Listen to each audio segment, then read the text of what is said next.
بالله من شرور أنفسنا ومن سيئات أعمالنا. من يهد الله فلا مضل له ومن يضلل فلا هادي له. ومن لم يجعل الله له نورا فما له من نور. أشهد أن لا إله إلا الله وحده لا شريك له، وأشهد أن سيدنا ونبينا ومولانا محمدا عبده ورسوله أرسله ربه بالحق بشيرا ونذيرا وداعيا إلى الله بإذنه وسراجا منيرا. صلى الله تعالى عليه وعلى آله وصحبه وبارك وسلم تسليما كثيرا. أما بعد، فأعوذ بالله من الشيطان الرجيم. بسم الله الرحمن الرحيم. يا زكريا إنا نبشرك بغلام اسمه يحيى لم نجعل له من قبل سميا. قال النبي صلى الله عليه وسلم: من غدا إلى مسجد لا يريد إلا أن يتعلم خيرا أو يعلمه فكان له كأجر حاج تاما حجته أو كما قال صلى الله عليه وسلم.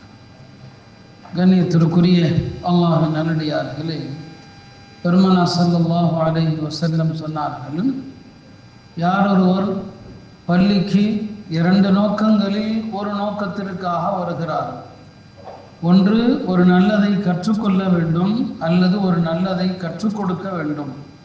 இந்த இரண்டு நோக்கங்களில் ஒரு நோக்கத்திற்காக பள்ளிக்கு யார் வருகிறாரோ அவருக்கு ஹஜ்ஜுக்கு சென்று பரிபூர்ணமான ஹஜ்ஜினுடைய நன்மையை பெற்று வரக்கூடியவருடைய நன்மை கிடைக்கும் என்று சொன்னார்.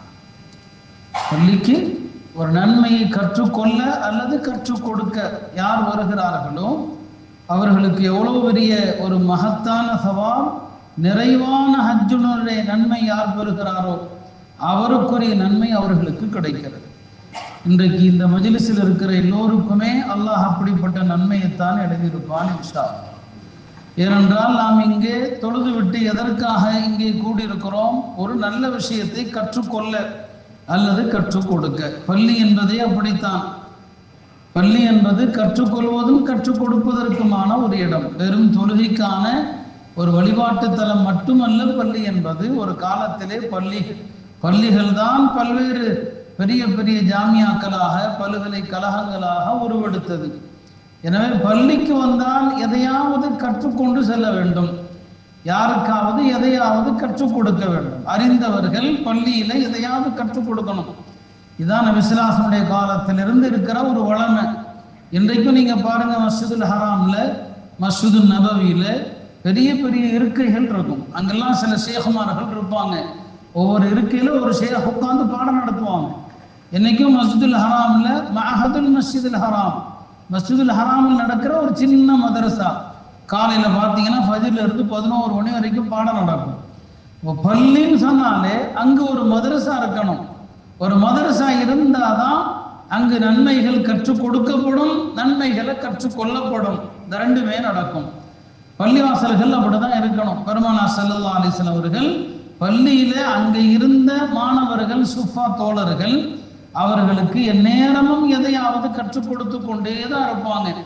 எனவே பள்ளியில தஃசீர் வகுப்புகள் நடக்கணும், மசாயில் மஜ்லிஸுகள் நடக்கணும். இது எல்லாமே கொண்டதுதான் பள்ளி. அல்லாஹுடைய அருளால் இங்கே ஒவ்வொரு மாதமும் நபிமார்களுடைய வரலாறுகளுடைய ஒரு தொடர் நடந்து கொண்டிருக்கிறது என்று கடந்த மாதம் எங்களது ஊருக்கு வருகை தந்த பள்ளியினுடைய தலைவர் ஹாஜியார் அவர்கள் சொன்னார்கள். மிகுந்த மகிழ்ச்சி, நபிமார்களுடைய வரலாறு படிக்கப்பட வேண்டும். அல்லாஹ் திருமறையிலே பல நபிமார்களை சொல்லிவிட்டு உலாயிகல் லதீன ஹதல்லாஹ், அல்லாஹ் இவர்களுக்கு நேர்வழி காட்டினான், ஃபபிஹுதாஹும் யக்ததி, இவர்களது வழியை நீங்கள் பின்பற்றுங்கள் என்று அல்லாஹ் சொல்றான். நபிமார்களுடைய வழியை நாம் எப்போ பின்பற்ற முடியும்? அந்த நபிமார்களுடைய வரலாறை தெரிந்தாதான் நாம் பின்பற்ற முடியும். அருமையானவர்களே, சுருக்கமாக ஆரம்பத்திலே ஒரு முன்னுரையை சொல்லிவிட்டு எனக்கு தரப்பட்ட தலைப்பில் உள்ள 2 நபிமார்களை குறித்து நான் சில தகவல்களை சொல்லிக்கொள்ள விரும்புகிறேன். எல்லா சமுதாயத்திற்கும் அல்லாஹ் தூதர்களை அனுப்பியிருக்கிறார். தூதர்களை அனுப்பாத ஒரு சமூகம் இல்லை என்பது திருமறை திட்டவட்டமாக சொல்கிறது. லிகுல்லி கௌமின் ஹாத், ஒவ்வொரு கூட்டத்திற்கும் நேர்வழி பெற்றவர், நேர்வழி காட்டுகிற மக்களை நாம் அனுப்பியிருக்கிறோம். இப்போ நபிமார்கள் எல்லா சமுதாயத்திற்கும் அனுப்பப்பட்டிருக்கிறாங்க. இதை நாம நம்பணும். எல்லா சமுதாயத்துக்கும் நபிமார்கள் அனுப்பப்பட்டாங்கிறத ஏற்றுக்கொள்ளணும். இரண்டாவது, உலகத்தில் அனுப்பப்பட்ட எல்லா நபிமார்களுடைய பெயர்களும் திருமறையில் இருக்கிறதா என்றால் இல்லை. அதையும் அல்லாஹ் சொல்லிட்டான், ஒரு சுலன் கது கசஸ்னாஹும் அலை ஒரு சுலன் லம் நக்சுசுஹும் அலை. எல்லா நபிமார்களது வரலாறும் இல்லை. சில நபிமார்களுடைய வரலாறை சொல்லி இருக்கிறோம், சில நபிமார்களுடைய வரலாறை சொல்லவில்லை என்று அல்லாஹ்வே சொல்றான். சில நபிமார்களுடைய வரலாறு விரிவாக இருக்கும், சில நபிமார்களுடைய வரலாறு சுருக்கமா இருக்கும். சில நபிமார்களுடைய பெயர்கள் மட்டும்தான் இருக்கும், அவங்களை பத்தி எந்த குறிப்புமே கிடையாது. அவங்களை பத்தி எந்த குறிப்பு இல்லை. அப்படிப்பட்ட நபிமார்கள் இருக்கிறாங்க. யஸா எந்த ஒரு நபி இருப்பதாக சொல்லலாம். அல்லாஹ் சொல்ல போய் தான் தெரியுது இப்படி ஒரு நபி இருக்கிறாங்கன்னு சொல்லி. அவங்களை பத்தி எந்த குறிப்பும் இல்லை. இப்படியும் உண்டு, பெயர்கள் மட்டும்தான் இருக்குது. எந்த குறிப்பும் இல்லாத நபிமார்களும் இருக்கிறார். நாம ஈமான் கொள்ள வேண்டியது என்ன?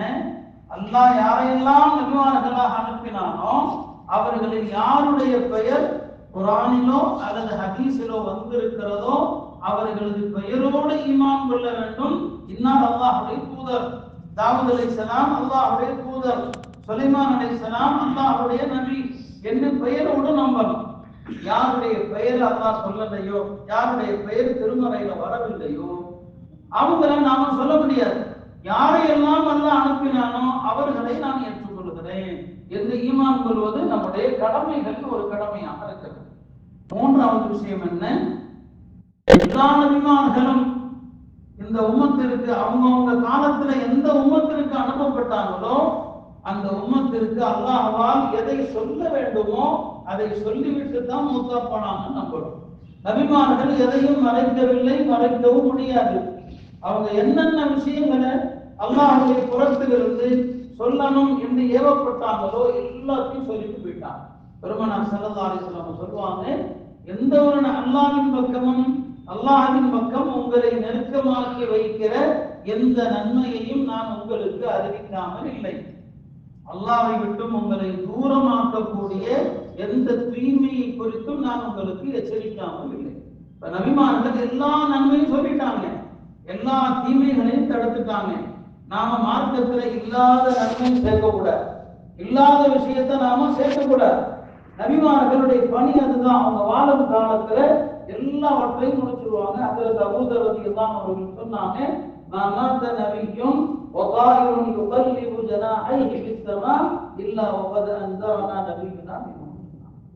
பெருமானார் ஸல்லல்லாஹு அலைஹி வஸல்லம் அவர்கள் எல்லா விஷயத்தையும் அறிவித்து விட்டு தான் மூத்தா போனாங்க. எந்த அளவுக்குனா வானத்தில் பறக்கிற ஒரு பறவையானது அதனுடைய ரெக்கையை விரிப்பதில் இந்த உம்மத்திற்கு சொல்ல வேண்டிய ஏதாவது இல்மு இருக்குமானால் அதையும் நபி ஸல்லல்லாஹு அலைஹி வஸல்லம் சொல்லிட்டு தான் போனாங்க. எதையுமே நபிமார்கள் என்ன செய்வது கிடையாது, மறைப்பது கிடையாது, அவர்களால் மறைக்கவும் முடியாது. இது நபிமார்கள் விஷயத்துல நாம் நம்ப வேண்டிய விஷயங்கள். அடுத்தது என்ன? நபிமார்கள் என்ன கொண்டு வந்தார்களோ அதை நாம் ஏற்று செயல்படுத்த வேண்டும் ஒவ்வொரு சமுதாயமும். கடைசி நபி ரசூல் ஸல்லல்லாஹு அலைஹி வஸல்லம் தான். பெருமானார் ஸல்லல்லாஹு அலைஹி வஸல்லம் அவர்கள் கொண்டு வந்த எல்லாவற்றையும் நம்பினால்தான் முஃமினாக இருக்க முடியும். நபி ஸல்லல்லாஹு அலைஹி வஸல்லம் சொல்றாங்க, நான் கொண்டு வந்த மார்க்கத்திற்கு உங்களுடைய உள்ளம் அடிமையாகாத வரை நீங்கள் ஈமான் கொண்டவர்கள் அல்ல. எல்லா விஷயத்திலையும் நாம நம்பியாகணும். வழிபாடுகளானாலும் சரி, வியாபாரமானாலும் சரி, ரசூல் ஸல்லல்லாஹு அலைஹி வஸல்லம் என்ன சொன்னாங்களோ அதுதான் மார்க்கம், வேற எதுவும் மார்க்கம் அல்ல. கொஞ்சத்தை எடுத்து கொஞ்சத்தை விடக்கூடாது. அது வேதக்காரர்கள் யூதர்கள் சொன்னாங்க, நாங்க சிலரை ஈமான் கொண்டோம், சிலரை மறுத்தோம் சொன்னாங்க. இன்னைக்கு நாம வாயில சொல்லல, நாம சொல்லல, ஆனா நம்முடைய செயல்பாடு அப்படிதான் இருக்குது. நாமும் வழிபாடுகள் வணக்கங்கள்ல ஏத்துக்குவோம். வியாபாரத்துல ஹராம் ஹலால் பெருமானார் இப்படி சொன்னாங்க, இது கூடாதுன்னு சொன்னா இல்ல அது நடைமுறைக்கு சரி வராது, அது இந்த காலத்துக்கு ஒத்து வராது. இப்படி சொன்னா பெருமானார் ஸல்லல்லாஹு அலைஹி வஸல்லம் அவர்கள் சொன்ன அந்த வழிமுறை இந்த காலத்திற்கு ஒற்றுங்க அது பொருந்தாதது என்று சொன்னா காஃபிரா போயிடும். எனவே நபிமார்கள் சொன்ன எல்லாவற்றையும் நம்ப வேண்டும். இதுதான் நபிமார்கள் விஷயத்துல நாம் கொள்ள வேண்டிய ஈமான்கள்ல ஒன்று. அடுத்து என்ன? நபித்துவம் என்பது பெருமானார் ஸல்லல்லாஹு அலைஹி வஸல்லம் அவர்களோடு முடிந்து விட்டது என்றும் உறுதியாக நம்பணும், சந்தேகம் இல்லாம நம்பணும். நபித்துவம் அவர்களோடு முடிஞ்சிருச்சு. அவங்கதான் காத்தமுன் நபியின். பெருமானாருக்கு பிறகு யாராவது தன்னை நபி என்று சொல்வானேயானால் அவன் பொய்யன், அவன் குழப்பவாதி, அவன் தஜ்ஜால். பெருமானார் ஸல்லல்லாஹு அலைஹி வஸல்லம் அவர்கள் எனக்கு பிறகு நபித்துவத்தை வாதிடுகின்ற 30 தஜ்ஜால்கள் வருவார்கள் என்று சொன்னார். கடந்த காலத்தில் அப்படி சில குழப்பவாதிகள் வந்தாங்க. இன்றைக்கும் சில பேர் தங்களை நபின்னு சொல்றாங்க. நபிமார்கள் குறித்த சரியான புரிதல் இல்லாத காரணத்தினால பலரும் குழப்பம். இன்றைக்கு சில பேர் தான் நபின்னு சொல்றான். அதுவும் குழப்பம் தான். உம்மத்துக்கு வருகிற சோதனைகள் உண்டு. எனவே கொள்கை சார்ந்த விஷயத்துல ஒரு இம்மி அளவு நாம வலிதவரிட்டாலும் நிரந்தர நரகம்தான். நம்முடைய அமல்கள், செயல்பாடுகள் அதுல கொஞ்சம் முன்னப்பின இருந்துட்டா கூட அல்லாஹ் மன்னிப்பான். எல்லாம் மன்னிக்கிறதுக்கு வழிகள் நிறைய வச்சிருக்கிறான். ஆனா கொள்கையில எந்த சர்க்கல் வந்தாலும் ஆபத்து. எனவே நபித்துவம் முடிந்து விட்டது என்று நம்பலாம். அடுத்து ஈமான் கொள்ளக்கூடிய விஷயங்கள் அடுத்தது என்ன? நபிமார்களில் பெருமானார் ஸல்லல்லாஹு அலைஹி வஸல்லம் அவர்கள் தான் உயர்ந்தவர்கள். அசல் நபித்துவத்துல மாற்றம் இல்லை. ஆனா அதே நேரத்துல நபித்துவத்தின் படித்தரங்கள் அல்லாஹ்வே சுப்ஹானஹு வ தஆலா ருசுல் ஃபவ்வல்னா பஅதஹும் அலா பஅத். நாம் நபிமார்களை சிலரை விட சிலரை உயர்த்தி இருக்கிறோம் என்று சொல்றான். வரஃபா பஅதஹும் தரஜாத். அந்த வகையில் நபி ஸல்லல்லாஹு அலைஹி வஸல்லம் அவர்கள் தான் எல்லா நபிமார்களிலும் உயர்ந்தவர்கள் என்று நாம் நம்புகிறோம். இதெல்லாம் நபிமார்கள் குறித்து நாம் நம்பிக்கை கொள்ள வேண்டிய விஷயம். அந்த அடிப்படையில் அருமையானவர்களே, இன்றைக்கு எனக்கு தரப்பட்டிருக்கிற தலைவர் ஜக்கரியா அலைஹிஸ்ஸலாம், யஹ்யா அலைஹிஸ்ஸலாம், தந்தை மகன் இருவர். இந்த இருவருமே பனு இஸ்ரவேலர்களுக்கு அனுப்பப்பட்ட கடைசி நபிமார்கள். உலகத்துல பனு இஸ்ரவேலர்கள்ல தான் ஏராளமான நபிமார்கள் அனுப்பப்பட்டாங்க. மற்ற சமுதாயங்கள்ல இவ்வளவு அதிகமாக எண்ணிக்கையில நபிமார்கள் அனுப்பப்படணும். இஸ்ராயல் என்பது அவருடைய பேர். அது அல்லாஹ்வே திருமறையில அவரை இஸ்ராயல் என்றும் சொல்வான். அவருடைய வழித்தோன்றலில் வரக்கூடியவர்களுக்கு தான் பனு இஸ்ராயல் என்று சொல்லப்படும். அல்லாஹ் இந்த சமுதாயத்தை ஒரு காலத்துல உலகத்துல சிறந்த சமுதாயமாக வச்சிருந்தான். வேற யாருக்கும் வழங்காத சிறப்புகளை எல்லாம் அல்லாஹ் அவர்களுக்கு கொடுத்தான். குர்ஆன்ல அதெல்லாம் இருக்குது. வாத்தாக்கும் மாலம் யூதி அஹதம் மினல் ஆலமீன். உலகத்துல யாருக்கும் வழங்காத சிறப்பை உங்களுக்கு வழங்கியதாக அல்லாஹ் கூறுவான். உலகத்துல எல்லா சமுதாயத்தை விட உங்களை சிறப்பாக்கியதை எண்ணி பாருங்கள் என்று சொல்லுவான். இதெல்லாம் பெருமானார் ஸல்லல்லாஹு அலைஹி வஸல்லம் அவர்கள் வருவதற்கு முன்னால அவங்க தான் உலகத்தினுடைய சிறந்த சமுதாயம். அந்த சிறந்த சமுதாயத்துல அல்லாஹ் எண்ணிலடங்காத நபிமார்கள், ஆயிரக்கணக்கான நபிமார்கள் பனு இஸ்ரவேலர்களுக்கு தான் அனுப்பப்பட்டாங்க. மற்ற சமுதாயத்துல அவ்வளவு நபிமார்கள் இல்லை. அந்த வழித்தோன்றலில் கடைசியாக வந்த நபிமார்கள் இருவர். ஒன்று யஹ்யா அலைஹிஸ்ஸலாம், இன்னொன்று ஈசா அலைஹிஸ்ஸலாம். யஹ்யாவுடைய தந்தை தான் ஜக்கரியா அலைஹிஸ்ஸலாம். கடைசி நபிமார்கள் இந்த ரெண்டு பேர் தான். பனு இஸ்ராயீல்ல யஹ்யா அலைஹிஸ்ஸலாம் கொல்லப்பட்டாங்க, ஈசா அலைஹிஸ்ஸலாம் வானத்திற்கு உயர்த்தப்பட்டாங்க. இவர்களோடு பனு இஸ்ரவேலர்களில் வந்த நபித்துவம் முடிந்து போனது. அதோட முடிஞ்சிருச்சு. அதற்கு பிறகு அல்லாஹ் இறுதி நபியாக பெருமானார் ஸல்லல்லாஹு அலைஹி வஸல்லம் அவர்களை பனு இஸ்மாயில் அலைஹிஸ்ஸலாமுடைய வழித்தோன்றல்களில் இருந்து அல்லாஹ் நம்முடைய நபி அல்லாஹ் தேர்வு செஞ்சான். அப்ப பனு இஸ்ராயேலர்களுடைய கடைசி நபி யஹ்யா அலைஹிஸ்ஸலாம், ஈசா அலைஹிஸ்ஸலாம், இந்த இருவர் தான். அவங்களோட அவங்களுடைய நபித்துவம் எல்லாம் முடிஞ்சு போச்சு. அந்த பனு இஸ்ராயேல்கள்ல வந்த ரெண்டு நபிமார்கள் தான் தந்தை மகனாக இருக்கிற ஜக்கரியா அலைஹிஸ்ஸலாம், யஹ்யா அலைஹிஸ்ஸலாம். இப்போ குர்ஆன்ல பல நபிமார்கள் ஒரு கூட்டத்திற்கு அனுப்பப்பட்டு அந்த கூட்டத்திற்கு மக்களை அவங்க எச்சரிக்கை செய்வாங்க. அவர்கள் பொய்யாக்குவார்கள். அல்லாஹ்வுடைய தண்டனை வந்திருக்கும். அப்படி எத்தனையோ நபிமார்களுடைய வரலாறுகள் திருமறையில இருக்குது. இந்த ரெண்டு நபிமார்களும் பனு இஸ்ரவேலர்களுக்கு அனுப்பப்பட்ட நபிமார்கள். இவங்களுடைய வாழ்க்கையில அப்படியான சம்பவங்கள் இல்லை. இவங்க வாழ்க்கையில நாம பெற வேண்டிய சில முக்கியமான விஷயங்கள் இருக்கிறது. அதைத்தான் நம்ம இப்போது சொல்ல வந்துள்ளோம். ஜக்கரியா அலைஹிஸ்ஸலாம் அவங்க மஸ்ஜிதுல் அக்ஸாவுடைய இமாமாக இருந்தாங்க. மஸ்ஜிதுல் அக்ஸா பள்ளி இருக்கிறது. உலகத்துல 4 பள்ளியில தொழுதான் பாவ மன்னிப்பு கிடைக்கும். 4 பள்ளியில சிறப்பு ஒரு பக்கம் இருக்கட்டும். 4 பள்ளியில தொழுதான் பாவம் மன்னிக்கப்படும். மக்காவில் இருக்கிற மஸ்ஜிதுல் ஹராம், மதீனாவில் இருக்கிற மஸ்ஜித் நபவி, மதீனாவில் இருக்கிற மஸ்ஜித் குபா, 4வது பள்ளி மஸ்ஜித் அக்ஸா. மஸ்ஜித் அக்ஸா அவ்வளவு ஒரு புனித பள்ளி, அங்க தொழுதா பாவம் மன்னிக்கப்படும். சுலைமான் அலைஹிஸ்ஸலாம் மஸ்ஜித் அக்ஸாவை கட்டி முடித்து விட்டு 3 துவா செஞ்சாங்க. ஒரு துவா என்ன? ரப்பி ஹப்லி முல்கன் லா யன்பகி லி அஹதின் மின் பஅதி, எனக்கு பிறகு யாருக்கும் வழங்காத ஆட்சி அதிகாரத்தை கொடு என்று கேட்டாங்க. அல்லாஹ் கபூல் செஞ்சான். நபிமார்களில் சுலைமான் அலைஹிஸ்ஸலாமை போல உலகத்தை பிரம்மாண்டமா ஆட்சி செய்த எந்த அரசரும் இல்லை நபிமார்களில். யாருக்கும் அல்லாஹ் கொடுக்கல. 2வது துவா செஞ்சாங்க, நான் என்ன தீர்ப்பு செய்தாலும், ஏன்னா ஒரு காதி வழங்குகிற தீர்ப்பு அது நிஜத்துல உண்மைக்கு ஒத்தும் இருக்கலாம், அவருடைய முடிவு தப்பாவும் இருக்கலாம். அவங்க துவா செஞ்சாங்க, நான் வழங்கக்கூடிய தீர்ப்பு யாருமே உன்னுடைய ஞானத்திற்கு ஒத்ததாகத்தான் இருக்க வேண்டும், அல்லாஹ் அதையும் சரின்னு சொல்லிட்டான். 3வது துவா செஞ்சாங்க, நான் கட்டி முடித்திருக்கிற இந்த மஸ்ஜித் அக்ஸா பள்ளி, இந்த பள்ளிக்கு தொழுகையை தவிர வேறு நோக்கம் இல்லாமல் தொழுகைக்காக மட்டும் யார் வருகிறார்கள்? ஏன் அப்படி சொல்றாங்க? பள்ளிக்கு தொலைதானே வருவாங்கன்னு சொல்ல முடியாது. பள்ளியை சுத்தி பார்க்க வருவதற்கும் ஒரு கூட்டம் இருக்கதான் செய்யும். பள்ளியை சுத்தி பார்க்க உலகத்துல அப்படியே எத்தனையோ பள்ளி இருக்கு. தேவத்துல ஒரு பிரமாண்ட பள்ளி இருக்கு, அதை சுத்தி பார்க்கறதுக்கே வருவாங்க. இப்போ பள்ளிவாசலுக்கு வரவங்க எல்லாம் தொழுகைக்கு தான் வருவாங்கன்னு சொல்ல முடியாது. அதனால இந்த பள்ளிக்கு தொழ வேண்டும் என்ற நோக்கத்தை தவிர வேறு எந்த நோக்கமும் இல்லாமல் யார் வருகிறாரோ அவர் இந்த பள்ளியில் தொழுது விட்டு சென்றால் அவர் பாவங்களிலிருந்து அங்கு பிறந்த குழந்தை போல ஆயிரம். 3வது லட்சம் பெருமானாரே அதை சந்தேகத்தோடு தான் சொன்னாங்க, இதையும் அல்லாஹ் ஏற்றுக்கொண்டிருப்பான் என்று நான் நம்புகிறேன், இதையும் அல்லாஹ் ஏற்றுக்கொண்டிருப்பான் என்று நான் நம்புகிறேன்னு சொல்லி.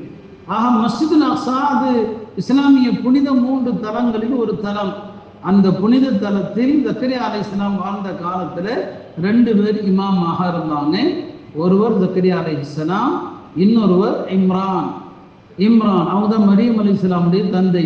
இந்த 2 பேரும் அக்கா தங்கச்சி நிக்கா செஞ்சிருக்கிறாங்க, சகோதரிகளை நிக்கா செஞ்சிருக்கிறாங்க. ஒருவர் ஒரு பெண்ணையும் இன்னொரு பெண்ணையும் நிக்கா செஞ்சிருக்கிறாங்க.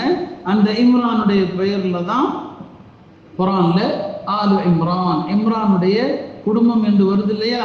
நபிமார்களுடைய குடும்பத்துல இம்ரான்ங்கிற பேர்ல 2 பேர் இருக்கிறாங்க. மூசா அலைஹிஸ்ஸலாம், ஹாரூன் அலைஹிஸ்ஸலாமுடைய தந்தை, அவங்க பேரும் இம்ரான் தான். அவங்க காலத்தால் முந்தியவர்கள். குர்ஆன் சொல்லக்கூடிய ஆல இம்ரான், இம்ரானுடைய குடும்பம் குர்ஆன் சொல்லுது இல்லையா? அது யாருன்னா மரியம் அலைஹிஸ்ஸலாமுடைய தந்தை இம்ரான், மரியம் அலைஹிஸ்ஸலாமுடைய தாயார் பெயர் அன்னா. அப்ப இது குழம்பிடக்கூடாது. குர்ஆன் சொல்லுகிற ஆல இம்ரான் வேறு. அப்ப ஜக்கரியா அலைஹிஸ்ஸலாம் அவர்களும் இம்ரான் அவர்களும் தான் இந்த மஸ்ஜிதுல் அக்ஸால 2 பேருமே இமாமாக இருக்கிறாங்க. 2 பேருக்குமே குழந்தை இல்லை, 2 பேருடைய மனைவிக்குமே குழந்தை இல்லை. இந்த நிலையில தான் இம்ரானுடைய மனைவி ஹன்னா இருக்கிறாங்களே, அவங்க ஒரு நாள் ஒரு சிட்டுக்குருவி தன்னுடைய குஞ்சுக்கு உணவூட்டுகிற ஒரு காட்சியை பார்க்கறாங்க. அவங்க மனதுல ஒரு பெரிய ஏக்கம் வருது, இப்படி அல்லாஹ் எனக்கும் ஒரு குழந்தையை கொடுக்க வேண்டுமே என்று ஒரு ஆசை வருது. அந்த நேரத்துல அவங்க உடனே நேர்ச்சை செய்யறாங்க, அல்லாஹ் எனக்கு ஒரு ஆண் குழந்தையை கொடுத்தால் அந்த ஆண் குழந்தையை மஸ்ஜிதுல் அக்ஸாவுடைய பணிவிடைக்கே நான் வக்ஃப் செய்து விடுவேன் அப்படின்னு சொல்லிட்டாங்க. யார்? அண்ணா. அல்லாஹ் அந்த நேரத்துல அவங்க கேட்ட துஆவை கபூல் செஞ்சுட்டான். இம்ரானுடைய மனைவி ஹன்னா கருவுற்று விடுகிறார்கள். அவங்க கர்ப்பமாயிடுறாங்க. கர்ப்பமாகி அந்த குழந்தையை பெறுவதற்குள்ள இம்ரான் மூத்தா போயிட்டான். மரியம் அலைஹிஸ்ஸலாமுடைய தந்தை இம்ரான் இருக்கிறாங்க இல்லையா, அவங்க மூத்தாயிடுறாங்க. அண்ணா கர்ப்பமா இருக்கிறாங்க. அவங்க ஆண் குழந்தை பிறக்கும் மஸ்ஜிதுல் அக்ஸால போய் என்னங்க வக்ஃப் பண்ணியான்னு நினைச்சிட்டு இருக்கிறாங்க. ஆனா பிறந்த குழந்தையோ பெண் குழந்தையாக பிறக்கிறது. குழந்தை என்னங்க? பெண் குழந்தையா பிறக்குது. அப்போ அவங்க சொன்ன வார்த்தையெல்லாம் அல்லாஹ் சொல்றான், இது قالت امرأة عمران ربي إني نذرت لك ما في بطني محررا فتقبل مني إنك أنت السميع العليم فلما وضعتها குழந்தை பெற்றெடுத்த போது قال ربي إني وضعتها أنثى, அல்லாஹ் பிறந்த குழந்தை பெண் குழந்தையா போச்சு, அல்லாஹ்வுக்கு தெரியும். அதையும் அல்லாஹ் சொல்ல, அல்லாஹு அலம் பிமா வதஅத் வலைஸ ذكرُ كالأنثى இல்லையா? அல்லாஹ் சொன்னா இந்த பெண் குழந்தை நீங்க நினைக்கிற ஆண் குழந்தை மாதிரி கிடையாது, இந்த குழந்தை சாதாரண குழந்தை இல்லை. பிறகு அந்த அம்மா இன்னி சம்மைதுஹா மரியம், நான் இந்த குழந்தைக்கு மரியம்னு பேர் வச்சுட்டேன். இன்னி உஈதுஹா பிக வ ذُرِّيَّتَهَا மினஷ் ஷைத்தானிர் ரஜீம், இந்த குழந்தையையும் இந்த குழந்தையினுடைய வழித்தோன்றல்களையும் நான் சைத்தானிடமிருந்து பாதுகாப்பு தேடிட்டேன் அந்த அம்மா சொல்லுச்சு. அந்த அம்மா பிறந்தவுடன் இந்த வார்த்தையை சொன்னதுனால, பிறந்த உடனே சொல்லிட்டதுனால, உலகத்துல பிறக்கிற எல்லா குழந்தைகளையும் சைத்தான் என்ன செய்யறான்னு சொன்னா கிள்ளி விடுகிறான், எல்லா குழந்தையும். அதனால குழந்தைங்க வீறிட்டு கொண்டு அழும். அந்த சைத்தானுடைய கிள்ளல் இதிலிருந்து பாதுகாக்கப்பட்டவர்கள் உலகத்துல 2 குழந்தைங்க தான். மரியம் அலைஹிஸ்ஸலாம், அவங்க தாயார் ஹன்னா செஞ்ச துவாவுனால மரியம் அலைஹிஸ்ஸலாம் பிறக்கும் போது சைத்தான் பக்கத்துல வர முடியல. 2வது யார்? ஈசா அலைஹிஸ்ஸலாம். இந்த 2 பேரும் சைத்தான் தொட முடியல. ஹன்னாவுக்கு குழந்தை பிறந்தது, மரியம்னு பேர் வைக்கிறாங்க. மரியம் அலைஹிஸ்ஸலாம் குழந்தை பிறந்ததுமே அந்த குழந்தை வளர்ந்ததும் நேரா எங்க வர்றாங்க? மஸ்ஜிதுல் அக்ஸாவுக்கு வர்றாங்க. நான் பிறக்கிறதுக்கு முன்னால நேர்ச்சி பண்ணிட்டேன், இந்த குழந்தை மஸ்ஜிதுல் அக்ஸாவுக்கு ஊழியம் செய்யும். ஆனா பெண் குழந்தையா போச்சு. மஸ்ஜிதுல் அக்ஸால இந்த குழந்தைக்கு ஒரு தனி மாடத்தை அமைத்து இந்த குழந்தை அங்க உட்கார்ந்து வழிபாடுகளில் ஈடுபடும். இந்த குழந்தைய யார் கவனிக்கிறது, யார் பார்க்கறது அப்படின்னு பிரச்சனை வருது. இப்ப மஸ்ஜிதுல் அக்ஸால இமாமாக யார் இருக்கிறாங்க? ஜக்கரியா அலைஹிஸ்ஸலாம் இருக்கிறாங்க. அப்ப இந்த குழந்தையை யார் வளர்க்கிறது அப்படிங்கிறதுல அந்த அக்ஸா பள்ளியில் இருக்கிற ஊழியர்களில் வகையை எழுதக்கூடிய ஊழியர்கள் அவங்களுக்கு மத்தியில போட்டி வருது. இந்த குழந்தையை நான் தான் வளர்ப்பேன், நான் தான் வளர்ப்பேன், எல்லாருமே என்ன செய்யறாங்க? ஒரு புனித குழந்தை என்று எல்லாருமே சண்டை போடுறாங்க. அப்ப என்ன செஞ்சாங்க? சரி, இந்த குழந்தையை வளர்க்கிறதுக்கான பொறுப்பு என்ன, யாருடைய பொறுப்பு? அல்லாஹ்வுடைய முடிவு தான் என்ன? அதை முடிவு செய்யணும்னா மார்க்கத்துல சில விஷயங்களுக்கான சீட்டுக்குலுக்கி போடலாம்.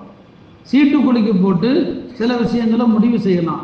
பெருமானார் ஸல்லல்லாஹு அலைஹி வஸல்லம் அவங்க பயணத்திற்கு செல்வதாக இருந்தா உடன் யாராவது ஒரு மனைவியை அழைத்து கொண்டு போவாங்க. எந்த மனைவியை அழைத்து கொண்டு போறது? 9 மனைவி இருந்தாங்க இல்லையா, யார் அழைத்து கொண்டு போறது? ஒருத்தரை கூப்பிட்டு நீ வா அப்படின்னா மற்றவங்களுக்கு வருத்தமா போயிடும் இல்லையா, அது சண்டையா போயிடும். பல நேரங்கள் அப்படி சண்டைங்க வந்திருக்குது. அவங்களுடைய மனைவிமார்களே 2 அணியா இருந்தாங்க, 2 அணியாக இருந்தாங்க என்று முஸ்னத் அஹ்மதுல வருது. அன்னை ஆயிஷாவுடைய தலைமையில ஒரு அணி, ஜெய்னபுடைய தலைமையில ஒரு அணி. எந்த ஒன்னாலும் சண்டை வந்துடும் 2 பேருக்கு மத்தியில. இப்போ பயணத்துல போகும்போது யாரை கூப்பிடுறது? நபி ஸல்லல்லாஹு அலைஹி வஸல்லம் அந்த மாதிரி பிரச்சனைக்கு இடம் கொடுக்க மாட்டாங்க. சீட்டுக்குலுக்கி போடுவாங்க. கான இதா சாஃபர அக்ரா பைன நிசாஇஹி, மனைவிமாருடைய பேரை பூரா எழுதி சீட்டுக்குலுக்கி போடுவாங்க. யாரு பேர் வருதோ கூட்டு போயிடுவாங்க. எல்லா விஷயத்திலையும் சீட்டுக்குலுக்கி போட அனுமதி இருக்கா? இல்லை, சில விஷயங்கள்ல போடலாம். இப்போ ஜக்கரியா அலைஹிஸ்ஸலாம் சொல்றாங்க, சரிப்பா நம்ம சண்டையை முடிவுக்கு கொண்டு வரணும்னா இதோ இந்த நதி இருக்கிறது இல்லவா, இதுல உருதுல ஓடக்கூடிய ஜோர்தான் நதி, அந்த நதியில நாம வேதத்தை எழுதுகிற இந்த பேனா இருக்கு இல்லையா, அதை தூக்கி போடுவோம். யாருடைய பேனாவை தண்ணி அடித்து கொண்டு போய் விடுகிறதோ அவர்கள் இந்த குழந்தையை வளர்க்க முடியாது. யாருடைய பேனாவை தண்ணி அடித்து கொண்டு போகாமல் தண்ணி வருகிற திசையினுடைய எதிர் திசையை நோக்கி போகுதோ அவர் இந்த குழந்தையை வைப்பார். இது நான் சொல்லல, குர்ஆன் சொல்லுது. இது கூனா அக்கலாமகும், எல்லாம் பேனாவை தூக்கி போட்டாங்க. எல்லாருடைய பேனாக்களையும் தண்ணீர் அடித்து கொண்டு போயிடுச்சு. ஜக்கரியா அலைஹிஸ்ஸலாமுடைய பேனா மட்டும்தான் முன்னோக்கி நீச்சல் அடிச்சு வர்ற மாதிரி வருது. எல்லாரும் ஒத்துக்கிட்டாங்க. இந்த குழந்தையை வளர்க்கிற பொறுப்பு ஜக்கரியா அலைஹிஸ்ஸலாம் இடத்துல. குர்ஆன் சொல்லுகிறது ஃபகஃபலஹா ஜக்கரியா, ஜக்கரியா அலைஹிஸ்ஸலாம் அந்த குழந்தையை பொறுப்பெடுக்கிறாங்க. அந்த குழந்தை மரியம் அலைஹிஸ்ஸலாம் மஸ்ஜித் அக்ஸால ஒரு இடத்துல தனியா உட்கார்ந்து இபாதத்துல ஈடுபடுவாங்க. ஜக்கரியா அலைஹிஸ்ஸலாம் தான் அந்த குழந்தைக்கு தேவையான எல்லாத்தையும் பார்ப்பாங்க. இந்த அம்மா என்ன செய்தேன்னா மனைவியினுடைய சகோதரி மகள் அல்லவா, போவாங்க வருவாங்க, என்ன தேவையானது பூரா பார்ப்பாங்க. இப்படி இருக்கும்போது தான் ஒரு நாள் ஜக்கரியா அலைஹிஸ்ஸலாம் மரியம் அலைஹிஸ்ஸலாம் வழிபடுகிற அந்த மாடத்திற்குள் போகும்போது ஒரு அதிசயத்தை பார்க்குறாங்க. அது என்ன?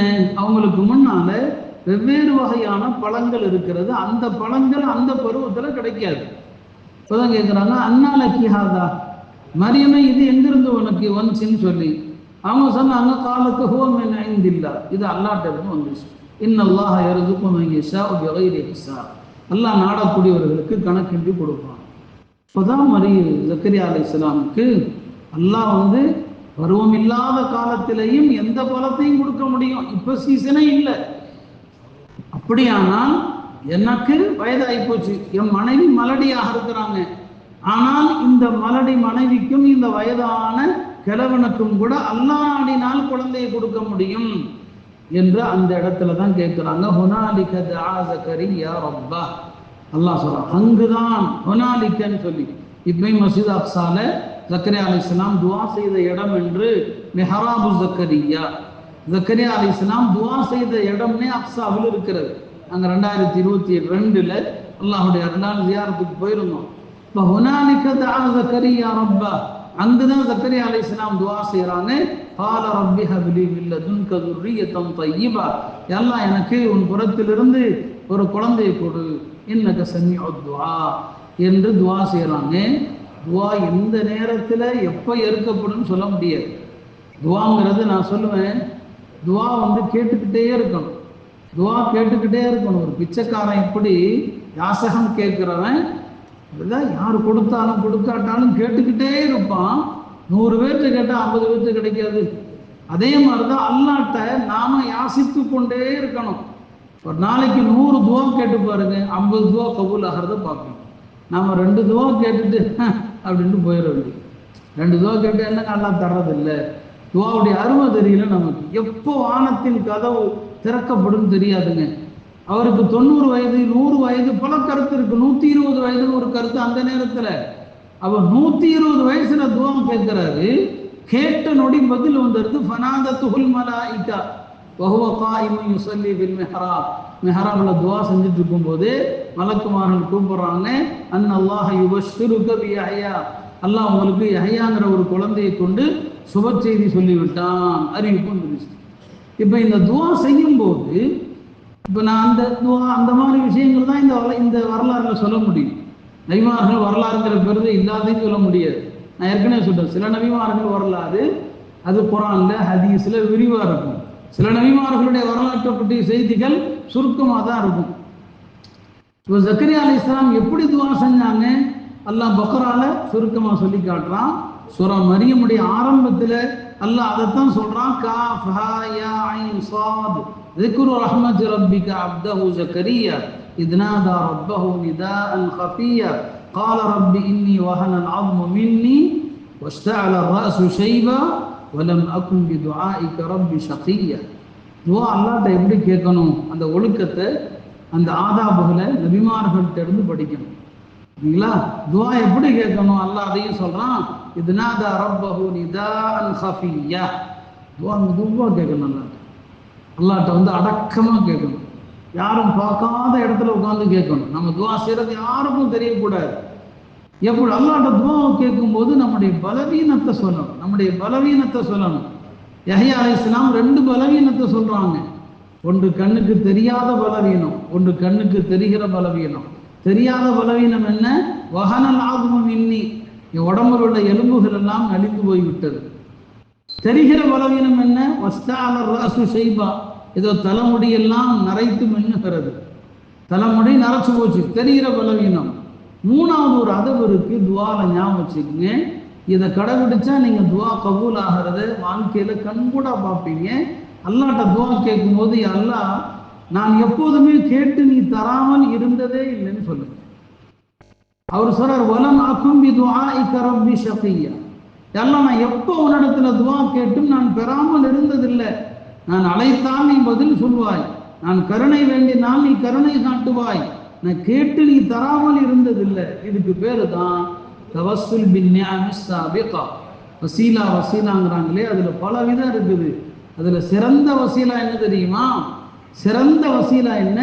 அல்லாஹ் உங்களுக்கு முன்னால் செய்த உபகாரங்களை சொல்லி துவா கேட்கணும். நமக்கு அல்லாஹ் எதையுமே தந்ததே இல்லையா? யோசிச்சு பாருங்க. அல்லாஹ் எதையுமே கொடுத்ததே இல்லையா? இந்த வாழ்க்கை, இந்த செல்வம், இந்த குழந்தை பாக்கியம், இதெல்லாம் அல்லாஹ் கொடுத்த நியமத்துகள் இல்லையா? என்ன நம்ம என்ன கேட்கிறோன்னா அல்லாஹ்ட்ட துவா கேட்கும்போது அல்லாஹ் தரலைங்கிற எண்ணத்திலே தான் 99% பேர் கேட்குறாங்க. அவங்க சொல்றாங்க, லம்மா கும்பி துஆஇக ரப்பி ஷகிய்யா, அல்லாஹ் நீ கேட்டு தராமல் இருந்ததே இல்லை அப்படின்னு அல்லாஹ்ட்ட கேட்டு பாருங்க. அல்லாஹ் முன்னால செஞ்ச, அல்லாஹ் நீ அந்த நேரத்தில் அந்த துன்பம் வந்துச்சு, நீ தான் காப்பாற்றினாய். அந்த பிரச்சனை வந்துச்சு, நீ தான் காப்பாற்றினாய். அந்த விஷயத்துல ஒன்றை தான் கேட்டேன், நீ தான் கொடுத்தாய். இதையெல்லாம் துவால சொல்லி பாருங்க, உங்களுடைய துவா கபூலா. துவா செய்கிற போது உங்களுடைய எண்ணிக்கை, உங்களுடைய நம்பிக்கை அப்படி வரணும். மூசா அலைஹிஸ்ஸலாமே தாயாரிடம் திரும்ப கொண்டு வந்து ஒப்படைத்தது யாரு? அல்லாஹ் தானே. யூசுப் அலைஹிஸ்ஸலாமை தந்தையோடு கொண்டு வந்து சேர்த்தது யார்? அல்லாஹ் தானே. இப்ராஹிம் அலைஹிஸ்ஸலாமுக்கு நெருப்ப பூஞ்சோலையாக ஆக்கியது யாரு? அல்லாஹ் தானே. பெருமானார் ஸல்லல்லாஹு அலைஹி வஸல்லம் அவர்கள் சௌர் குகையில் இருக்கும் போது எதிரிகள் பக்கத்துல நின்றும் பாதுகாத்தது யாரு? கண்ணுக்கு தெரியாம அல்லாஹ் தானே. அய்யூப் அலைஹிஸ்ஸலாமுடைய நோயை குணப்படுத்தியது யாரு? அப்ப இந்த இதெல்லாம் யோசிக்கணும். துஆ செய்கிற போது இந்த எண்ணங்கள் வரணும். அல்லாஹ் தானே நமக்கு இதெல்லாம் செஞ்சான். அன்னைக்கு அல்லாஹ் தானே இந்த கஷ்டத்தை நீக்கணும். வாழ்க்கையில அல்லாஹ் உங்களை காப்பாற்றிய தருணங்கள், உங்களுக்கு உதவி செய்த தருணங்கள், இதெல்லாம் துஆல வந்துச்சுன்னு சொன்னா உங்க துஆ உயிரோட்டம் உள்ள துஆ. ஜக்கரியா அலைஹிஸ்ஸலாம் அதான் செய்றாங்க, வலம் அகும் பிதுஆஇக ரப்பி ஷகிய்யா. இப்ராஹிம் அலைஹிஸ்ஸலாம் அல்லாஹ்ட்ட அப்படிதானே கேட்கிறாங்க, அஸா அல்லா அகூன பிதுஆஇ ரப்பி ஷகிய்யா. இப்ராஹிம் அலைஹிஸ்ஸலாம் சொல்றாங்க, நான் என்னுடைய உபதேசத்துல துஆ செஞ்சு நான் ஒரு நாளும் கேட்டது கிடைக்காமல் போனதில்லை. அதனால துஆ கபூல் ஆகணும்னா இதை செய்யுங்க. துஆ கபூல் ஆகிறதுக்கு இந்த நம்பிக்கை அல்லாஹ் கொடுத்ததை எண்ணி எண்ணி துஆல சொல்லுங்க. அல்லாஹ் அதை கொடுத்த இதை கொடுத்த, நம்ம எல்லாம் கொடுக்கலன்னு சொன்னா அல்லாஹ் கோபம் வராதா என்ன? நாம செய்யற துஆக்களால அல்லாஹ் அதிருப்தி அடைகிறான். ஒரு உண்மையான மூமின் துஆ கேட்டா அல்லாஹ் சந்தோஷப்படுறான். அப்ப துஆவுடைய ஒழுக்கம் தெரிஞ்சு கேளுங்க. துஆல இந்த விஷயங்களை கடைபிடிங்க. ரெண்டாவது, உங்களுடைய துஆ கபூல் ஆகணும்னா துஆவுடைய நேரங்களை பயன்படுத்துங்க. துஆ கபூல் ஆகிற நேரம், வானத்தின் கதவுகள் திறக்கப்படுற நேரம். ஒவ்வொரு நாளும் பள்ளிக்கு வர்றீங்க இல்லையா, அடுத்து இஷா ஜமாத் வரப்போகுது. நபிஸல்லல்லாஹு திரும்ப திரும்ப சொல்லுவாங்க, சஅதானி லா துரது ஃபீஹா தஅவத்து தாஇன். ரெண்டு தருணங்கள் இருக்கிறது. அந்த நேரத்தில் துஆ செய்யக்கூடிய எவருடைய துஆவையும் அல்லாஹ் மறுப்பது கிடையாது. அந்த ரெண்டு நேரத்தில் ஒரு நேரம் என்ன? ஹீன துகாமுஸ் ஸலா, தொழுகைக்கு இகாமம் சொல்லப்படுகிற போது. இகாமத்து சொல்ற நேரத்தில் துஆ செஞ்சு பாருங்க. நான் சொல்றது, நான் இந்த விஷயங்களை எல்லாம் நான் என் வாழ்க்கையிலே கடைபிடிக்கிறேன். இகாமத்துடைய நேரத்தில் துஆ செய்து பாருங்க. துஆ கபூல் ஆகும். கபூல் ஆகிற நேரத்தில் நாம கேட்கறது இல்லை. அல்லாஹ் திறந்து வச்சுட்டு கேளுன்னு சொல்ற நேரத்தை நாம விட்டுறோம். துஆவுடைய நேரம் அது. ரெண்டாவது, துஆவுல நிறைய புகழணும். அல்லாஹ் புகழ்ச்சியை விரும்புறவன். பெருமானார் ஸல்லல்லாஹு அலைஹி சொன்னாங்க, அல்லாஹ்வை விட புகழை விரும்பக்கூடியவன் யாரும் இல்லை. அல்லாஹ் புகழ்ச்சியை விரும்புறவன். அல்லாஹ் புகழுங்க. புகழ்ந்தா அல்லாஹ்வுக்கு ரொம்ப சந்தோஷம். வானவர்கள் அல்லாஹ்வுடைய புகழ்ச்சியை எடுத்துட்டு போறதுக்கு சண்டை போடுறாங்கன்னு ஹதீஸ்ல வருது. ஒரு சஹாபி முச்சரைக்க வருவார், ஓடி வருவார், தக்பீர் கட்டுவாரு. அவர் அறியாம அவர் ஒரு சனா ஓதுறார். நம்ம தொழுகை ஆரம்பிக்கும் போது எத்தனை துஆ ஓதலாம்? நிறைய துஆ இருக்கு. நாம ஹதீஸ்ல வந்ததுல ஒரு துஆ ஹனஃபி மத்ஹப்ல சுப்ஹானக்கல்லாஹும்ம ஓதுறோம். ஆனா நிறைய துஆ இருக்கு ஹதீஸ்ல. இமாம் நஸை ஒவ்வொன்றா சொல்லுவாங்க அவங்களுடைய கிதாபுல. தொழுகை ஆரம்பிக்கும் போது இப்படி ஒரு துஆ, தொழுகை ஆரம்பிக்கும் போது இப்படி ஒரு துஆம் பாரு. அதுல ஒரு சஹாபி ஒரு நாள் வந்தார், முச்சரைக்க வந்தாரு. அவர் அறியாம தொழுகை ஆரம்பிக்கும் போது அல்லாஹ் புகழணும் இல்லையா? சிலர் வஜ்ஜஹத் ஓதுறாங்க, சுப்ஹானக்கல்லாஹ் ஓதுறோம். அவர் ஓதுனார், அல்ஹம்துலில்லாஹ் ஹம்தன் கஸீரன் தய்யிபன் முபாரக்கன் ஃபீ. நபி ஸல்லல்லாஹு அலைஹி வஸல்லம் தொழுது முடித்ததுன்னு கேட்டாங்க, யார் இந்த வார்த்தையை சொன்னதுன்னு கேட்டாங்க. அவர் நாம ஏதோ தப்பு செஞ்சிட்டோம் போல் தெரியுதுன்னு பேசாம தான் இருந்தார். ரெண்டாவது தடவையும் கேட்டாங்க, அவர் பேசாம தான் இருந்தார். மூணாவது தடவை சொன்னாங்க, அவர் நல்லதைத்தான் சொன்னாரு, எஞ்சி சொல்லுங்கன்னு நான். அப்புறம் தான் அப்படி இருந்தார். நான் தான் சொன்னாங்க, இந்த வார்த்தையின் நன்மைகளை எடுத்து செல்வதில் 12 மலக்குகள் என்ன செஞ்சுக்கிட்டாங்க? போட்டி போட்டுக்கிட்டாங்கன்னு சொல்லி. இன்னொரு சஹாபி இது மாதிரி ஒரு வார்த்தையை ருக்கூல இருந்து எழுந்திருக்கும் போது சொன்னாரு, ரப்பனா லக்கல் ஹம்து ஹம்தன் கஸீரன் தய்யிபன் முபாரக்கன் ஃபீ. அப்ப பெருமானார் சொன்னாங்க, இந்த சவாபை 30க்கும் மேற்பட்ட மலக்குகள் போட்டி போட்டாங்கன்னு சொல்லி. துஆவுல அல்லாஹ் புகழுங்க. புகழ்ந்தா துஆ கபூல் ஆயிடும்.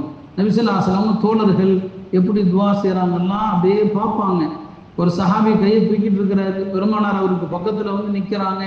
அவர் அல்லாஹ்ட்ட கேட்கிறார், அல்லாஹும்ம இன்னி உஷ்ஹிதுக பிஅன்னக அன்த அல்லாஹு லா இலாஹ இல்லா அன்தல் அஹதுஸ் ஸமத். தமிழ்ல கேட்கலாம், அல்லதீ லம் தலிது வலம் தூலத் வலம் யகுல் லக குஃபுவன் அஹத். பெருமானார் சொன்னாங்க, இவர் அல்லாஹ்வுடைய இஸ்முல் ஆலமை கொண்டு துஆ கேட்டிருக்கிறார். இஸ்முல் ஆலம்னா அல்லாஹ்வுடைய மகத்தான திருநாமம். இதை கொண்டு கேட்டா அல்லாஹ் கொடுக்காமல் இருக்க மாட்டான். இனி இவற்றை சொல்லுங்க, சல் துஅதா, நீர் அல்லாஹ்விடம் கேளும் உமக்கு கொடுக்கப்பட்டு விடும். துஆல அல்லாஹ் புகழுங்க. உங்களுக்கு தெரிந்த வார்த்தைகளால ரொம்ப புகழுங்க. நபிமார்கள் அப்படித்தான் புகழ்வாங்க. ஜக்கரியா அலைஹிஸ்ஸலாம் தன்னுடைய பலவீனத்தை சொல்றாங்க, இயலாமையை சொல்றாங்க. துஆவுல அல்லாஹ்ட்ட புலம்புங்க. பெருமானார் சொன்னாங்க, லா தஅஜிஸு ஃபித் துஆ, லா தஅஜிஸு ஃபித் துஆ. துஆ செய்வதில் இயலாமல் போயிடாதீங்கன்னு சொல்லிட்டு அடுத்து ஒரு வார்த்தை சொன்னாங்க, துவா செஞ்சு யாரும் அழிஞ்சு போக மாட்டாங்கன்னு சொன்னாங்க. துவா செய்து யாரும் அழிந்து போக மாட்டார்கள். இப்போ பாருங்க, 120 வயசுல குழந்தை கேட்கிறாருன்னா பாருங்க எவ்வளவு நம்பிக்கை அவருக்கு.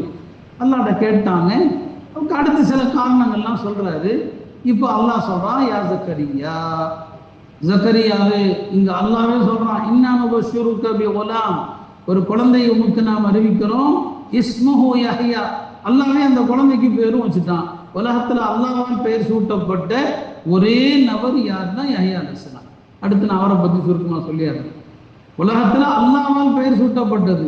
இந்த பெயர் அதுக்கு முன்னால யாருக்கும் வைக்கப்படல. லம் நஜஅல் லஹு மின் கப்லு சமிய்யா, இதுக்கு முன்னால இந்த பேர் யாருக்குமே வைக்கல. இப்போ மலக்குமார்களும் சொன்னாங்க, அல்லாஹ்வும் சொல்லிட்டான். இப்போ உங்களுக்கு குழந்தை பிறக்க போகுதுன்னு சொல்லிட்டான். குழந்தை பிறக்க போகுதுன்னு சொன்னதும் என்னதான் இருந்தாலும் அவங்களும் ஒரு மனிதர் தானே ஜக்கரியா அலைஹிஸ்ஸலாம். அல்லாஹ்ட்ட கேட்குறாங்க, எல்லாம் அதுக்கு என்ன அடையாளம், என்ன அடையாளம், எப்படி குழந்தை பிறக்கும் இல்லையா, ஒரு சந்தேகம் வருமா இல்லையா? அல்லாஹ் மலக்குமார்கள் வந்தப்போ அவங்களும் சொல்லிட்டாங்க, அல்லாஹ்வுக்கு இதெல்லாம் லேசு, அல்லாஹ்வுக்கு இதெல்லாம் லேசு, ஒன்றுமே இல்லாம மனுஷனை படைக்கக்கூடிய அல்லாஹ் என்று சொல்லிட்டாங்க. இருந்தாலும் ரப்பி ஜஅல்லி ஆயா, ஒரு ஆயத்தை கொடு, ஒரு அத்தாட்சியை கொடுன்னு கேட்டாங்க. அல்லாஹ் சொன்னா, அத்தாட்சி என்ன தெரியுமா? அல்லாஹ் துகல்லிமன் நாஸ ஸலாஸ லயாலின் சவிய்யா. நல்லா பேசக்கூடியவர் யார்? ஜக்கரியா அலைஹிஸ்ஸலாம். அவங்க பேச்சாளர், தெளிவா பேசக்கூடியவர். அல்லாஹ் சொன்னா 3 நாளைக்கு உம்மால் பேசவே முடியாதுன்னு சொல்லி, 3 நாளைக்கு பேசாமல் இருப்பது தான் உமக்கு குழந்தை பிறப்பதற்கான அடையாளம் அல்லாஹ் சொல்லிட்டான். அந்த 3 நாளுமே ஜக்கரியா அலைஹிஸ்ஸலாம் திக்ர் செய்வதற்கு நாவ அசைச்சா திக்ர் வரும், தௌராத்தை எடுத்து படிக்க ஆரம்பித்தா தௌராத்து வரும். ஆனா மக்கள்கிட்ட போய் எதையாவது சொல்ல நினைச்சா நாவ வராது, பேச முடியாது. மக்கள்கிட்ட போய் எதையாவது சொல்ல நினைச்சா சொல்ல முடியாது. ஆனா திக்ர் செய்ய நினைச்சா நாவ வரும், தௌராத்தை எடுத்து வாசிப்பாங்க நாவ வரும். மக்கள்கிட்ட எதையும் சொல்லலாம் நினைச்சா அவங்களால சொல்ல முடியாது. இந்த 3 நாள் எல்லாம் அவருக்கு அப்படி ஒரு இதை கொடுத்தா, மக்கள்கிட்ட நிறைய தஸ்மீ செய்யுங்க என்று அந்த மக்களை என்ன செய்யறாங்க, தஸ்மீ செய்யுமாறு வலியுறுத்துறாங்க. அருமையானவர்களே, ஆக அல்லாஹ் அவருக்கு அந்த வயதுல ஒரு அழகான குழந்தையை கொடுத்தா. அந்த குழந்தை தான் யஹ்யா அலைஹிஸ்ஸலாம். இப்போ ஜக்கரியா அலைஹிஸ்ஸலாம் சுருக்கமா சொல்ல போனா மஸ்ஜிதுல் அக்ஸாவுடைய இமாம், மஸ்ஜித் அக்ஸாவுடைய இமாம், மரியம் அலைஹிஸ்ஸலாமுடைய காலாவுடைய கணவராக இருந்தாங்க. அவங்க எப்படி இறந்தாங்க? அவங்களுடைய மகனார் யஹ்யா அலைஹிஸ்ஸலாம் கொல்லப்பட்ட பிறகு அவங்க கொல்லப்பட்டாங்களா? இது குறித்து தகவல்கள் பலவிதமாக வருது. இந்த பனு இஸ்ரவேலர்கள், இன்றைக்கு யூதர்கள் என்று யாரை நாம சொல்றோமோ அவங்கள யூதர்கள் என்று சொல்றதுக்கும் ஒரு காரணம் என்ன? யாக்கூப் அலைஹிஸ்ஸலாமுடைய மகன்களில் ஒருவரது பெயர் யஹூதா. அந்த யஹூதா தான் அவருடைய வழித்தோண்டல்ல வந்தவர்கள் தான் யூதர்கள்னு சொல்றோம். இந்த யூதர்கள் நபிமார்களை கொலை செஞ்ச கூட்டம். நபிமார்களை ஒரே நாளையும் 300 நபியை கூட கொண்டிருக்கிறாங்க. குர்ஆனும் சொல்லுது, வயக்துலூனல் அன்பியா, நபிமார்களை கொலை செய்யக்கிற ஒரு கூட்டம் தான். நபிமார்களையே கொன்ன ஒரு கூட்டம் இன்னைக்கு பலஸ்தீன்ல உள்ள கஸால உள்ள மக்களை கொல்றதுன்னு ஆச்சரியப்படுறதுக்கு ஒண்ணுமே இல்லை இல்லையா? மனிதாபிமானமற்ற உலகத்திலேயே மிருகத்தை விட கேவலமான ஒரு கூட்டம்னா அது இந்த கூட்டம் தான். அதனாலதான் உலகத்துல யாருக்குமே அல்லாஹ் இப்படி தண்டனை கொடுத்ததே கிடையாது. அல்லாஹ் இவர்களில் ஒரு கூட்டத்தை பன்றிகளாக மாத்தினான், ஒரு கூட்டத்தை அல்லாஹ் குரங்குகளாக மாத்தினான். யாருல? யூதர்கள்ல. ஏன்னா வாக்குறுதியை மீறுவாங்க, நபிமார்களை கொல்லுவாங்க. அதுல இவர்கள் ஒரு முறை ஜக்கரியா அலைஹிஸ்ஸலாமை கொலை செய்வதற்காக விரட்டுறாங்க. இந்த ஹதீஸுகள், இந்த சம்பவங்கள் இருக்கிறது. இதுக்கெல்லாம் உலமாக்கள் சொல்லுவாங்க, இதெல்லாம் பனு இஸ்ரவேலர்களுடைய நூல்களில் வந்தது. இது உறுதியான ஆதாரமா ஹதீஸ்ல இல்லை. இந்த தகவல்களை பெருமானார் சொன்னாங்க, அதை உறுதியா பொய்ன்னு சொல்ல முடியாது, உண்மையாக இருக்கலாம், அவ்வளவுதான். ஜக்கரியா அலைஹிஸ்ஸலாமை கொல்வதற்காக அவர்கள் என்ன செய்யறாங்க, ஓடுறாங்க. ஜக்கரியா அலைஹிஸ்ஸலாம் தப்பிச்சு ஓடுகிற நேரத்தில் ஒரு மரம் வருது. அந்த மரத்திடம் உதவி கேட்டாங்க. அந்த மரம் பிளந்தது. ஜக்கரியா அலைஹிஸ்ஸலாம் உள்ள போயிட்டாங்க. உள்ள போனா அவங்களுடைய துண்டுனுடைய ஒரு முனை மட்டும் வெளியே சிக்கிக்கிடுச்சு. மரம் ஒட்டிடுச்சு, உள்ள போயிட்டாங்க, துண்டு மட்டும் வெளியே சிக்கிடுச்சு. இப்ப தேடி வந்த யூதர்கள் பார்த்தாங்க, ஆளை காணாங்கன்னு சொல்லும் போது இப்லீஸ் வந்துட்டான்.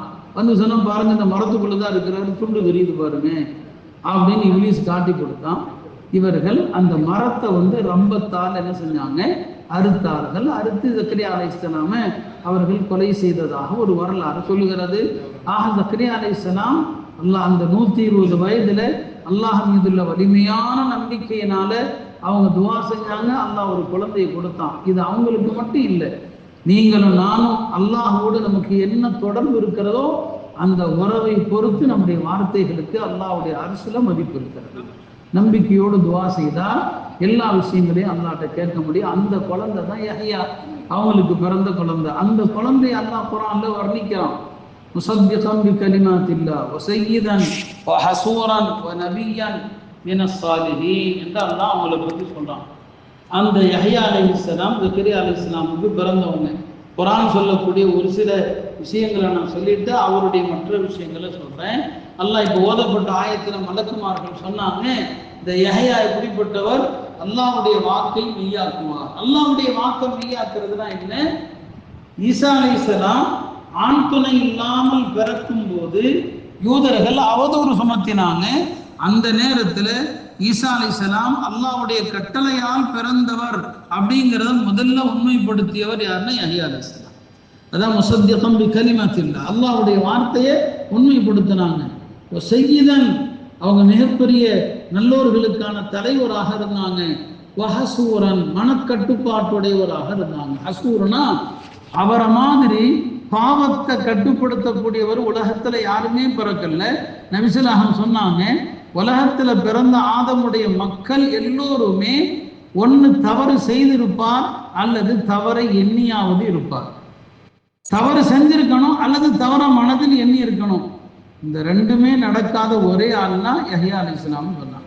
யஹ்யா அலைஹிஸ்ஸலாம் தவறு செஞ்சதும் இல்லை, தவறை எண்ணியதும் இல்லை.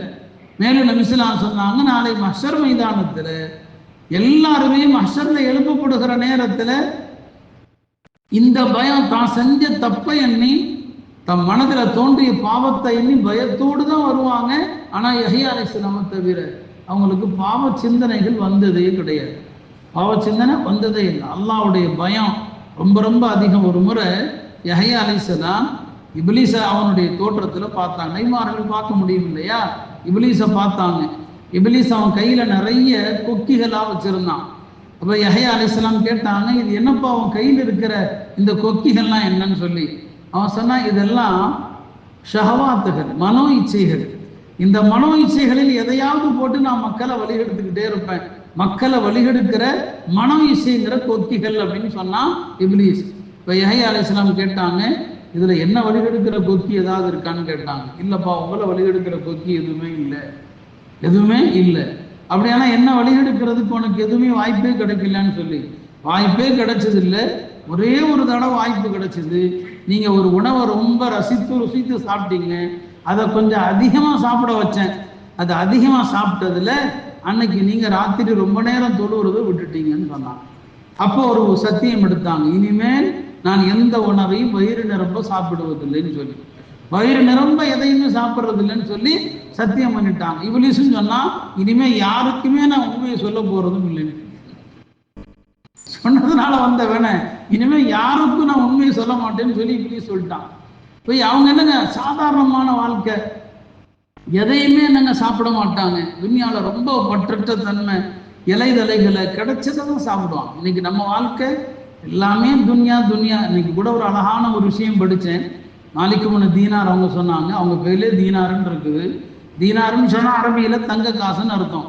அவங்க சொன்னாங்க, அதுல 2 வார்த்தை இருக்கு, தீனு நாருன்னு 2 வார்த்தை இருக்குது. இந்த உலக செல்வங்களை நீங்க அல்லாஹ் விரும்புற மாதிரி பயன்படுத்தினால் அது உங்களுக்கு தீன், சொர்க்கத்தை தரும். இந்த உலக செல்வத்தை அல்லாஹ் விரும்பாத வழியில பயன்படுத்தினீங்க, அது உங்களுக்கு நாறு, நரகத்தை தரும். அதான் தீனார். உலக செல்வங்கள் எல்லாமே அப்படிப்பட்டவை தான். இப்ப யஹ்யா அலைஹிஸ்ஸலாம் அவர்கள் ஒரு உலகப்பற்ற வாழ்க்கையை, ரொம்ப ரொம்ப எளிமையான ஒரு வாழ்க்கையை தான் அவங்க என்ன செஞ்சாங்க, வாழ்ந்தாங்க. அவங்க பல நேரங்களில் இப்லீஸை சந்திச்சிருக்கிறாங்க. இப்லீஸ்கிட்ட கேட்டாங்க, உனக்கு ஈமான் கொண்ட மக்களில் உனக்கு பிடித்தமான ஆள் யாரு, பிடிக்காத ஆள் யாருன்னு கேட்டாங்க. யார்? யஹ்யா அலைஹிஸ்ஸலாம். இப்போ அவன் சொன்னான்னா, நல்லமல் செய்யக்கூடிய ஒரு மோமின் ஆனா கஞ்சனா இருக்கிறார் இல்லையா, அவர் எனக்கு ரொம்ப பிடிக்கும். நல்லமல் செய்கிறார் ஆனா கஞ்சனா இருக்கிறார் பாருங்க, அவர் எனக்கு ரொம்ப பிடிக்கும். எனக்கு பிடிக்காதவன் யாருன்னா பாவம் செஞ்சுக்கிட்டு நிறைய தர்மம் செய்யறான் இல்லையா, அவன் எனக்கு பிடிக்காது. இப்போ யஹ்யா அலைஹிஸ்ஸலாம் கேட்டாங்க, ஏன்பா அப்படி சொல்ற? ஆமா, நல்லாமல் செஞ்சாலும் கஞ்சத்தனை யார் செய்யறானோ அவனுடைய கஞ்சத்தனமே அழிச்சிரும், நான் அழிக்கணும்னு தேவையில்லை. கஞ்சத்தனமே அழிச்சிடும், அது போதும். அவனுக்கு கஞ்சத்தனமே அழித்து விடும், நான் அழிக்கணுங்கிறது தேவையில்லை. அதனால செல்வந்தர்கள் மார்க்கத்திற்கு சமுதாயத்திற்கு கொடுக்கிற மனம் இருக்கணும். அடுத்து சொன்னா பாவம் செய்யறாரு, செல்வத்தை செலவு பண்ணி அவர் அல்லாஹ்வுடைய அருளை அடைந்து விடுகிறார் என்று எனக்கு இப்லீஸ் சொன்னதாக அவங்களுடைய சம்பவங்கள்ல என்ன செய்து வருது. ஆக யஹ்யா அலைஹிஸ்ஸலாம் ரொம்ப ரொம்ப ஒரு பற்றற்ற வாழ்க்கை. ஒரு நாள் அவங்களுடைய தந்தை ஜக்கரியா அலைஹிஸ்ஸலாம் மகனை காணோன்னு தேடுறாங்க. அவர் அடிக்கடி எங்க போயிடுவாருன்னா காடு வனாந்திரங்களுக்கு போயிடுவார். யஹ்யா அலைஹிஸ்ஸலாம் காடு வனாந்திரங்கள். நம்ம உம்மத்தில் அப்படி துறவரம் இல்லை, ஆனா என்னைக்காவது அப்படி தனியாகவும் ஒரு இடத்துல போய் உட்காரணும். நம்ம கேள்விப்பட்டிருக்கோம், தனியா தொழுகிறத விட ஜமாத்தோடு தொழுதா ஒரு ஹதீஸில் 25 மடங்கு நன்மை அதிகம், 27 மடங்கு நன்மை அதிகம், 2 விதமான ஹதீஸ் வருது. ஆனா நபி ஸல்லல்லாஹு அலைஹி வஸல்லம் சொன்னாங்க, இதை விட நன்மை அதிகமா பெறக்கூடிய ஒரு ஆள் இருக்கிறார். இதை விட அதிக நன்மை ஒருத்தர் காட்டுல போய் தனியா தொழுதாருன்னா அவருக்கு 50 நன்மை கிடைக்கும் எக்ஸ்ட்ரா, தனியா தொழுதார். இப்போ யஹ்யா அலைஹிஸ்ஸலாம் அடிக்கடி போயிடுவாங்க. ஒரு நாள் அவங்களுடைய தந்தையார் தேடி தேடி போறாங்க, என்னடா மகனை காணோமேன்னு சொல்லி பார்த்தா யஹ்யா அலைஹிஸ்ஸலாம் ஒரு கபர் குழியை தோண்டி அதுக்குள்ள உட்கார்ந்து அழுதுகிட்டே இருக்கிறான். கபரை குழியை தோண்டி அழுதுகிட்டே இருக்கிறாங்க. யஹ்யா அலைஹிஸ்ஸலாம் பார்த்துட்டாங்க, ஏன் மகனை இங்கே உட்கார்ந்து அழுதுட்டு இருக்கிறேன்? நீங்க தானே எனக்கு அல்லாஹ்வுடைய பயத்தை சொல்லி கொடுத்தீங்க, அல்லாஹ்வுடைய அச்சத்தை எனக்கு நீங்க தானே சொல்லி கொடுத்தீங்க, அதனால இங்க வந்து உட்கார்ந்து அழுதுட்டு இருக்கிறேன்னு சொன்னாங்க. இல்லையா, நாம எத்தனையோ ஜனாசாக்களுக்கு போறோம், ஒரு நாளும் கபரை பார்த்து நமக்கு அழுக வந்ததில்லை. நம்முடைய உள்ளங்கள் அவ்வளோ இறுகி போச்சு. உஸ்மான் ரலியல்லாஹு அவர்கள் கபூர்ல நின்னாதான் அழுகுவாங்க. என்னங்க சொர்க்க நரகத்தை பத்தி கேட்கும் போது அழுகிறது இல்லை, கபூர்ல நின்று அழுகுறீங்களே சொன்னாங்க. பெருமானார் சொல்லுவாங்க, கபூர் தான் அவ்வளவு மனாசிரில் ஆகிரா, மறுமை வீடுகள்ல முதல் வீடு. கபூர்ல தப்பிக்கிறவன் அடுத்த நிலைகள்ல தவிச்சிருவான், கபூர்ல மாற்றவன் அடுத்த நிலைகள்ல சிக்கிருவான்னு சொன்னாங்க. நபி ஸல்லல்லாஹு அலைஹி வஸல்லம் சொன்னாங்க, கபரை போல கோரமான காட்சியை நான் பார்த்ததே கிடையாதுன்னு சொன்னாங்க. ஆக யஹ்யா அலைஹிஸ்ஸலாம் தனக்குத்தானே ஒரு மண்ணறையை தோண்டி ஒரு கபரை தோண்டி அதுக்குள்ள போய் படுத்துக் கொள்வாங்க. இந்த அளவுக்கு அவர்கள் உலகப்பட்ட வாழ்க்கை. அல்லாஹ் குர்ஆன்ல அவங்கள பத்தி சூரா மரியம்ல சொல்லக்கூடிய ஒரு சில விஷயங்களை சொல்றேன். அல்லாஹ் சொன்னா, யா யஹ்யா குதில் கிதாப பிகுவா, யஹ்யாவே வேதத்தை பலமாக பிடித்துக் கொள்ளுங்கள். அல்லாஹ் சொல்ற அந்த வேதம் எது? அன்னைக்கு அவங்களுக்கு வேதமா இருந்தது தௌராத்து தான். வேதத்தை பலமா பிடிங்கன்னா என்ன அர்த்தம்? பலமா பிடிக்கிறதுக்கு 2 அர்த்தம். ஒன்று, அதை அறிந்து அதன்படி செயல்படுங்கள். அறிய வேண்டும், செயல்பட வேண்டும். வேதத்தை பலமாக பிடியுங்கள். கிதாப பிகுவா. அடுத்து அல்லாஹ் சொல்றான், வஆதைனாஹுல் ஹுக்ம சபிய்யா, யஹ்யா அலைஹிஸ்ஸலாமுக்கு சின்ன வயசுல அறிவு ஞானத்தை நாம் கொடுத்து விட்டோம் என்று அல்லாஹ் சொல்றான். அடுத்து அல்லாஹ் அவங்கள பத்தி நிறைய வர்ணிக்கிறான். அவருக்கு ஹனானன் மில்லதுன்னா, நம்முடைய புறத்திலிருந்து ஒரு இரக்க சுபாவத்தை அவருக்கு நாம் கொடுத்தோம். ஒரு ஜகாத்தன், அவர் சுத்தமான தூய்மையான மனிதர்.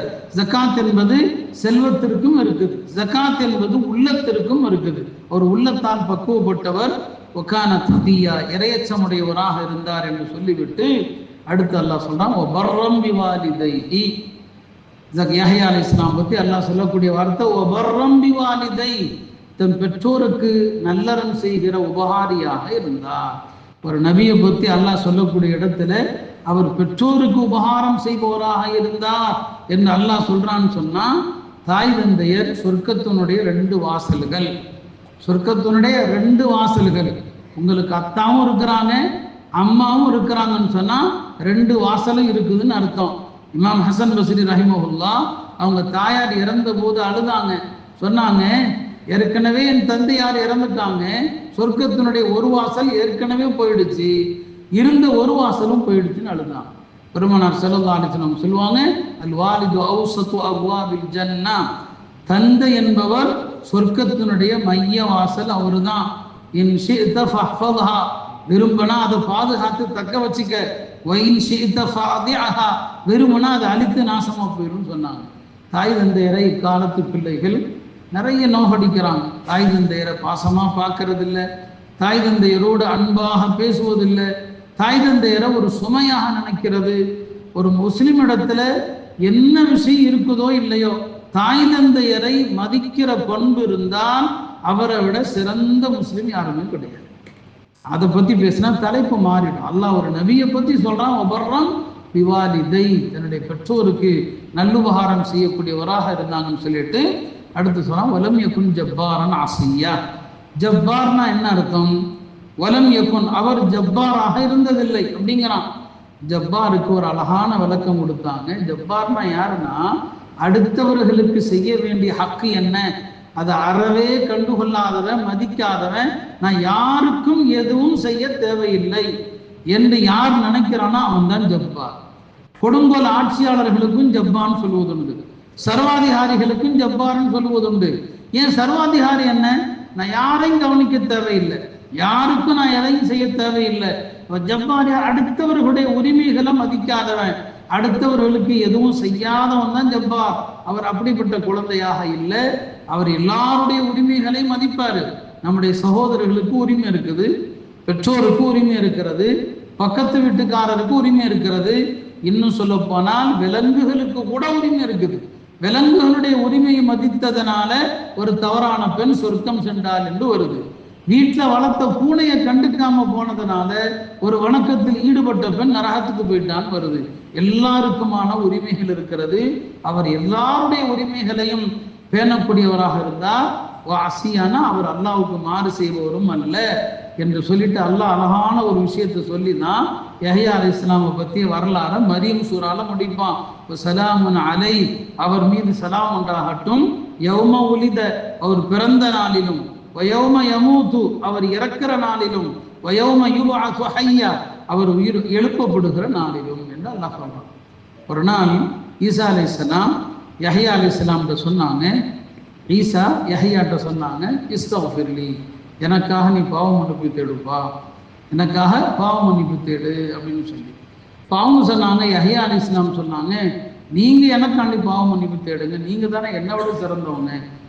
அப்போ அவங்க சொன்னாங்க, ஈசா அலைஹிஸ்ஸலாம், இல்லை இல்லை, என்னை விட சிறந்தவர் நீ தான். நான் எனக்கு நானே சலாம் சொல்லிக்கிட்டேன். அதுவும் சூரா மரியம்ல வருது, சலாமுன் அலைய யௌம ஒலித்து வயோம அம்மூத்து வயோம உபஅஸு ஹய்யா, நான் பிறந்த நாளில், இறக்கும் நாளில், எழுப்பப்படுகிற நாளில் என் மீது சலாம் உண்டாக நான் தான் சொல்லிக்கிட்டேன். ஆனால் உனக்கு அல்லாஹ் சலாம் சொன்னான், சலாமுன் அலை, அவருக்கு சலாம் உண்டாகட்டும், யௌம உலித, அவர் பிறந்த நாளில், வயோம யமூத்து, அவர் இறக்கும் நாளில், வயோம யுபஅஸு ஹய்யா, அல்லாஹ் யாருக்கு சலாம் சொன்னானா அவர் தானே அப்போ சிறந்தவராக இருக்க முடியும், எனக்கு நீ பாவ மன்னிப்பு தேடு என்று சொன்னான். அருமையானவர்களே, மனித வாழ்க்கையில 3 கட்டங்களில் ஒரு மனிதன் பாக்கியசாலி ஆயிட்டா அவனை எப்போதுமே துர்பாக்கியம் தொற்றுக்கொள்ளாது. 3 தருணங்கள். அவன் பிறக்கிற தருணம் இல்லையா, பிறக்கிற நேரத்துல ஷைத்தானும் பக்கத்துல இருப்பான், ஒரு மலக்கும் பக்கத்துல இருப்பார். உலகத்துல பிறக்கிற ஒவ்வொரு குழந்தை பிறக்கும் போதும் ஒரு மலக்கும் அருகில் இருப்பார். உலகத்துல ஒரு குழந்தை பிறக்குதான் ஷைத்தானும் அருகில் இருப்பான். இந்த 2 பேருமே அந்த குழந்தையினுடைய உள்ளத்துல மலக்கு நல்லுணர்வுகளை போடுவார், ஷைத்தான் தீய உணர்வுகளை போடுவான். அந்த 2 பேர்ல யார் ஜெயிக்கிறாங்களோ அந்த குழந்தை அப்படிதான் இருக்கும். இந்த குழந்தை அப்படிதான் இருக்கும். அப்போ பிறக்கிற நாளில் சலாம்னா என்ன அர்த்தம்? பிறக்கும் போது ஷைத்தானை வென்றவர், அல்லாஹ்வுடைய அருளால ஷைத்தானை விட்டும் தூரமாக்கப்பட்டவர் என்று அர்த்தம். யஹ்யா அலைஹிஸ்ஸலாம் பிறக்கும் போதும் ஷைத்தான் பக்கத்துல வரல, அப்ப பிறக்கும் போது தவிச்சிட்டார். யௌம யமூது, மரணிக்கிற நேரத்திலையும் ஷைத்தான் வருவான். மரணிக்கிற நேரத்துல மலக்குகளும் வருவாங்க. பாருங்க, பிறக்கும் போதும் மலக்கு ஷைத்தான், இறக்கும் போதும் மலக்கு ஷைத்தான்.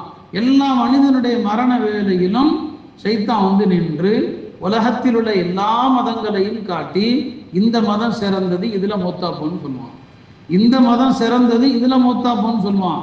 அதனாலதான் ஹதீஸ்ல ஒரு துவா இருக்குது, அஊது பிக அன் யதஹப்பதனி ஷைத்தான் இன்தல் மௌத், என்னுடைய மரண நேரத்தில் ஷைத்தான் என்னை குழப்புவதிலிருந்து அல்லாஹ் உன்னிடம் பாதுகாப்பு தேடுகிறேன். நம்ம பெருமானார் பாதுகாப்பு தேடி ஒரு துவாக்கல்ல ஒன்று, அஊது பிக மின் ஃபித்னத்தில் மஹ்யா வல் மமா, உயிரோடு இருக்கும் போதும் குழப்பம், இறக்கும் போது உள்ள குழப்பம் என்ன, இறக்கும் போது ஷைத்தான் அந்தந்த பகுதியில என்ன மதம் இருக்குதோ, ஒரு பகுதியில கிறிஸ்தவ மதம் இருக்குன்னா நீ கிறிஸ்தவனா மூத்தா போன்னு சொல்லுவான், முத்து நசரானியன்மா.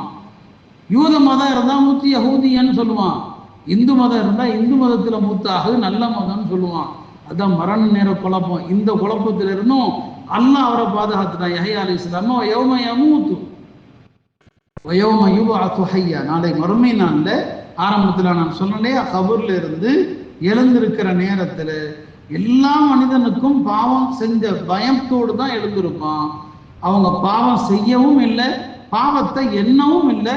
எனவே கபூர்ல இருந்து எழுந்திருக்கும் போதும் அவருக்கு மட்டும் அல்லாஹ் சலாம் சொல்லிட்டான். ஸலாமுன் அலை யௌம உலித வ யௌம யமூது வ யௌம யுபஅஸு ஹய்யா. அருமையானவர்களே, இதுதான் இந்த 2 நபிமார்களுடைய வாழ்க்கை. இறுதியாக ஒன்றை சொல்லி நிறைவு செய்கிறேன். ஒரு முறை யஹ்யா அலைஹிஸ்ஸலாம் அவர்களுக்கு அல்லாஹ் உம்முடைய மக்களுக்கு ஒரு 5 விஷயங்களை ஏவுங்கள் என்று அல்லாஹ் சொல்லியிருந்தான். யஹ்யா அலைஹிஸ்ஸலாம் அதை சொல்வதில் கொஞ்சம் காலதாமதம் செய்து கொண்டே இருந்தாங்க. ஒரு நாள் ஈசா அலைஹிஸ்ஸலாம் அவர்கள் யஹ்யா அலைஹிஸ்ஸலாம்கிட்ட கேட்டாங்க, அல்லாஹ் உங்களுக்கு பனு இஸ்ரவேலர்களை கூப்பிட்டு 5 விஷயத்த சொல்ல சொன்னானே, அதை சொல்லாம காலதாமதம் செய்றீங்களே, நீங்க சொல்லவா நான் சொல்லட்டுமான்னு கேட்கிறான். யார்? ஈசா அலைஹிஸ்ஸலாம். இல்லப்பா நானே சொல்லிடுறேன், எனக்கு தான் அல்லாஹ் உத்தரவிட்டான், நான் சொல்லணும்னா அல்லாஹ் என்ன தண்டிச்சிருவான். உடனே அக்ஸாவில் மஸ்ஜித் அக்ஸால எல்லா மக்களையும் கூப்பிட்டாங்க. கூப்பிட்டு அமர வைத்து அல்லாஹ் உங்களுக்கு 5 விஷயங்களை எனக்கு ஏவுமாறு சொல்லியிருக்கிறான். அந்த 5 வணக்கங்கள், ஒவ்வொரு வணக்கத்தை பற்றியும் சுருக்கமாக சில விஷயங்கள் சொன்னாங்க. முதலாவது சொன்னாங்க, அல்லாஹ் உங்களை தொழுகையை கடைபிடிக்குமாறு ஏவுகிறான். இந்த தொழுகையில ஒரு அடியான் நின்று விட்டான் என்று சொன்னா அவன் தன்னுடைய கவனத்தை திருப்பாத வரை அவன் மீது அல்லாஹ்வுடைய அருள் இறங்கி கொண்டே இருக்கிறது. எனவே தொழுகையில கவனமா தொழுங்கன்னு சொன்னான். இன்றைக்கு நமக்கு இது ரொம்ப தேவையான விஷயம். நபி ஸல்லல்லாஹு அலைஹி வஸல்லம் அவர்கள் சஃபை சரி பண்ணுவாங்க. எப்படிலாம் சரி பண்ணுவாங்க? ஹதீஸ்ல வருது, முதல் சஃப்ல நிற்கிறாங்க இல்லையா, அவங்களுடைய தோள்களை தட்டி சரி பண்ணுவாங்க, மார்பலை தட்டி சரி பண்ணுவாங்க. இன்னைக்கு நபி இருந்தால் செல்போன் எடுத்து சரி பண்ணுவாங்க. எல்லாரும் பாக்கெட்ல இருந்தும் ஃபோனை எடுத்து எல்லாத்தையும் தூக்கி போட்டு தான் சரி பண்ணுவாங்க. இன்னைக்கு அந்த அளவுக்கு என்னன்னா பள்ளிவாசல்களில் என்ன சொன்னாலும் என்னங்க ஃபோன்கள் விஷயத்தில் அவ்வளோ அலட்சியம். தொழுகையில் கவனமே ஏற்கனவே சதறி போச்சு. அதில் இந்த மொபைல் ஃபோன்களுடைய ஒலிப்பு நமக்கு அல்லாஹ்வுடைய ரஹ்மத்து எப்படி இறங்கும்? 2வது விஷயம் சொன்னாங்க, இப்போ தொழுகையில் வேறு பக்கம் கவனம் செலுத்தாதீங்க, அல்லாஹ்வுடைய அருளை இழந்துருவீங்கன்னு சொன்னாங்க. 2வது அல்லாஹ் நோன்பு வைக்குமாறு சொல்கிறான். நோன்பாளியினுடைய வாய்வாட கஸ்தூரியோட சிறந்தது என்று அதற்கு அழகான ஒரு உதாரணம் சொன்னாங்க. 3வது தர்மம் செய்யுங்க, தர்மத்திற்கு உதாரணம் சொன்னாங்க. எதிரிகளிடம் சிக்கிய ஒருத்தன் பணத்தை கொடுத்து விடுதலையாகிற மாதிரி தர்மம் நரகத்திலிருந்து உங்களை விடுதலை செய்வது. 4வதாக சொன்னாங்க அல்லாஹ்வுடைய திக்ர். திக்ர் ரொம்ப ரொம்ப நம்ம காலத்தில் தேவை. மன நிம்மதி இல்லாத ஒரு காலம், குழப்பம் நிறைந்த ஒரு காலம். இந்த காலகட்டத்தில் மனதுக்கு அமைதியை தருவது திக்ர் தான். நிறைய திக்ர்கள் ஹதீஸ்ல இருக்குது. இந்த திக்ர்கள் தான் அமைதியை தரும். நபி ஸல்லல்லாஹு அலைஹி சொல்லுவாங்க, உங்களுக்கு யாருக்காவது கவலை துக்கம் மேலிடுவானால் இதை சொல்லுங்க, அல்லாஹு அல்லாஹு ரப்பி லா உஷ்ரிகு பிஹி ஷைஆ. கவலை மேலிட்டார், துக்கம் மேலிட்டார், அல்லாஹு அல்லாஹு ரப்பி லா உஷ்ரிகு பிஹி ஷைஆ. இதை சொன்னீங்க, உங்களுக்கு ஏற்பட்ட துக்கம் போயிடும். இதை சொன்னதுனால மரண தண்டனை வரைக்கும் போய் ஒருத்தர் தப்பித்தார் என்று வரலாறு வருது. அவர் இதைத்தான் சொன்னார். அவர் சொன்னாரு. ஒரு கிறிஸ்தவ மன்னனிடத்துல அகப்பட்டு கொண்ட அவரு இதை சொல்லிக்கிட்டே இருந்தார். அந்த கிறிஸ்தவ மன்னன் என்னப்பா சொல்றேன்னு கேட்டார். அவர் சொன்னார், அல்லாஹு அல்லாஹு ரப்பி லா உஷ்ரிகு பிஹி ஷைஆ. எங்க நபி சொன்னாங்க, இதை சொன்னா எல்லா ஆபத்தும் நீங்கிரும் சொல்லி. அந்த கிறிஸ்தவ மன்னன் சொன்னா, இதை ஈசா அலைஹிஸ்ஸலாமும் சொல்லியிருக்கிறாங்களே, எங்க நபியும் சொல்லுங்க, சரி உன விட்டுறோம் போன்னு சொல்லிட்டு அல்லாஹ் இந்த திக்ர்னால காப்பாத்தினான். அப்ப அதை யஹ்யா அலைஹிஸ்ஸலாம், அல்லாஹ்வுடைய திக்ர் என்பது பலமான கோட்டை அரண். அப்போ ஒரு கோட்டையில போய் தப்பி ஒதுங்குற மாதிரி தான் இந்த திக்ர்கள் எல்லா ஆபத்துகளில் இருந்தும் உங்களை பாதுகாக்கக்கூடிய அரண் என்பதாக சொன்னாங்க. இந்த திக்ர் அதிகமா செய்யுங்கன்னு சொன்னாங்க. 5வது விஷயம் தான் அல்லாஹ் மட்டும் வணங்குங்க, அல்லாஹ் இணை வைக்காதீர்கள். இந்த நபிமார்கள் எல்லோருமே நேரொளி பெற்றவர்கள். மக்களுக்கு நல்லதை சொன்னாங்க, தீமை விட்டும் தடுத்தாங்க. யஹ்யா அலைஹிஸ்ஸலாம் அவர்களும் ஷஹீதாக்கப்பட்டாங்க, அவங்களும் கொல்லப்பட்டாங்க. அவங்க எப்படி கொல்லப்பட்டாங்க? பலவித காரணங்கள் கொல்லப்பட்டார்கள், இயற்கையாக மரணிக்கல என்கிற விஷயம் தெளிவாக தெரிகிறது. அவங்க காலத்துல ஒரு அரசன் தனக்கு எந்த பெண்ணை நிக்கா செய்ய அனுமதி இல்லையோ அந்த பெண்ணை நிக்கா செய்ய ஆசைப்பட்டான் என்றும், யாரை நிக்கா செய்யக்கூடாது என்று குர்ஆன் பட்டியலிடுது. இன்னென்ன பெண்கள் எல்லாம் உங்களுக்கு ஹராம் ஹுர்ரிமத் அலைக்கும் என்று வருது. அப்ப அந்த அரசன் ஒரு பெண்ணை ஆசைப்பட்டான், அந்த பெண் அவனுக்கு மஹரமான பெண்.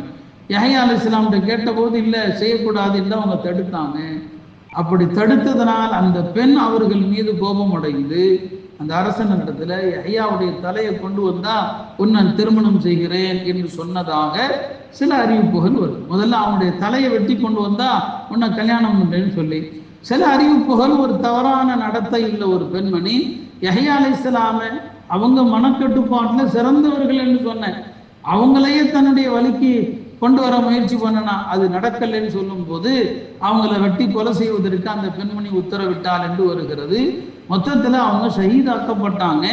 ஆக நபிமார்கள் நல்லதை சொன்னதற்காக தீமையை தடுத்ததற்காக தன்னுடைய வாழ்க்கையை அல்லாஹுக்காக அர்ப்பணித்தவர்கள்.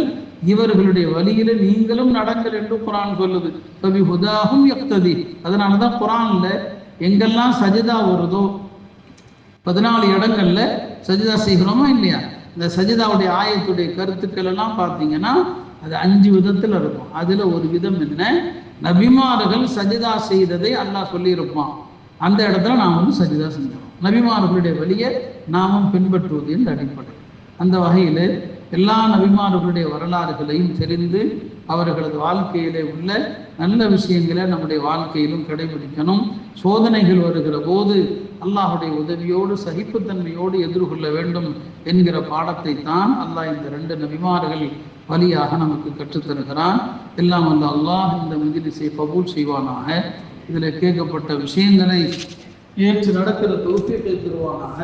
நபி ஜக்கரியா அலைஹிஸ்ஸலாம் என்ன உறுதியோடு வலிமையோடு நம்பிக்கையோடு அல்லாஹ்விடம் துஆ செய்தார்களோ அதே வலிமையோடு நாமும் அல்லாஹ்விடத்தில் துஆ செய்து நம்முடைய தேவைகளை பெறக்கூடிய மக்களாக எல்லாம் அனைவரையும் ஆக்கிடுவானாக. ஆஃபிரு தஅவானா அல்ஹம்துலில்லாஹி ரப்பில் ஆலமீன். அஸ்ஸலாமு அலைக்கும் வரஹ்மத்துல்லாஹி வபரகாத்துஹு.